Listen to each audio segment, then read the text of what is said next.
There's a big focus on her love story with a guy who literally stalks her. Weird. So we didn't do that this time. We have a new star in Hollywood, and by star I mean the type that falls from the sky, lands in the midst of a busy motorway and causes complete pandemonium. That's right, today's shining example of professional excellence is Rachel Zegler, Hollywood's most recent masterpiece of failure. If her career were a train, we'd be witnessing the slow-motion collision in high definition right now. You didn't expect this to be a happy story, did you? And there she was, a modern-day Cinderella. A new face, a great chance, and a career poised to take off. Except it did not. What happened next was a succession of decisions that can only be defined as career self-sabotage masterclasses. Rachel would be the valedictorian of any Hollywood degree in wrecking everything. But, well, who is judging? Hollywood appreciates a good train wreck. They seem to have planned this. One moment she's playing Snow White, the next she's the snowball effect of terrible decisions, sliding downhill faster and faster. Now, well, she is generating headlines for all the wrong reasons, and I mean horrifically incorrect. If her career had a GPS, it would have questioned her after recalculating how she ended up on this course. So let's see how she got here. Here we go. The Disney fairy tale that should have been a reality, except that it quickly turned into a nightmare, and the three fairy godmothers would have downed their wands in defeat. Rachel Zegler, the new Snow White, appeared before us, a job as tempting as a poisoned fruit. This entire film, this entire concept, was one huge sparkly catastrophe dressed up in a princess gown.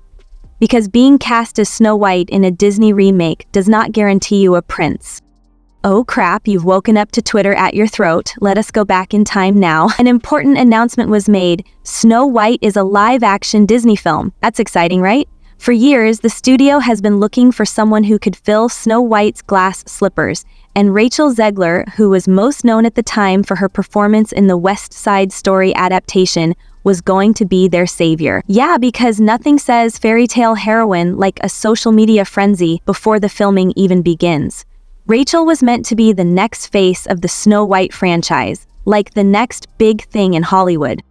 What did she do? She said, "Hold my enchanted pumpkin," and completely ruined it. How are you asking? She didn't exactly win over the internet when she went on a little press tour, arguing that Snow White didn't need a man because, well, who needs guys when you can simply be a living Instagram story? Now, I understand that modernizing classic fairy tales is all the rage, but Snow White does not need the prince to save her. She can save herself. Sure, in principle, that sounds like the empowerment we've all sought. Until you realize the new Snow White doesn't need a princess, but she does require a whole media squad to save her from a PR nightmare. So instead of being the fairy tale comeback child, Rachel Zegler was positioned as the villain in her own professional arc. Every day was a social media circus. Fans were not just angry, they were outraged. Because, let's be honest, no one asked for a Snow White who did not require a prince. They also didn't want her to spend the whole press trip shouting at the very fans who had made Disney's snowy wonderland renowned in the first place. So there we are. The Cinderella narrative has evolved into, well, a glass slipper that is too tight, a pumpkin carriage that broke down, and a prince who is wondering why the heck he showed up in the first place. All that was lacking was a massive mound of poison apples for everyone engaged. That, folks, is how Snow White wrecked Snow White. In the realm of Disney, where fairy tales are supposed to be enchanting, Zegler's perspective was less happily ever after and more check the expiration date on that apple. So much for female empowerment, right? More like, girl, you're done. Keep in mind that the picture has not even been released yet. Yet the career is already in free decline. And you know what? That, my dear viewers, is a masterclass in how to end a career before it ever begins. Rachel, well done! Bravo! An authentic Hollywood success tale. Twitter is where celebrities go to make terrible judgments in real time. And what about Rachel Zegler? Well, she used Twitter as a personal nuclear weapon against her own career. She went full-on digital grenade mode on Twitter. First, she began tweeting, leaving admirers wondering if she wanted a career or simply some attention. The type of attention you receive from criticizing almost everyone who has ever backed you. Isn't it cute when you're cast in a huge Hollywood role and instead of thanking the fans for making it possible, you call them delusional? How could they possibly be so wrong to support you? Isn't this just a simple, innocent tweet? Yes, if you believe that throwing a grenade is harmless. But of course, when the backlash came, which was about as predictable as a dawn, Rachel had the wonderful notion to double down rather than, maybe apologize or retreat like a normal person would.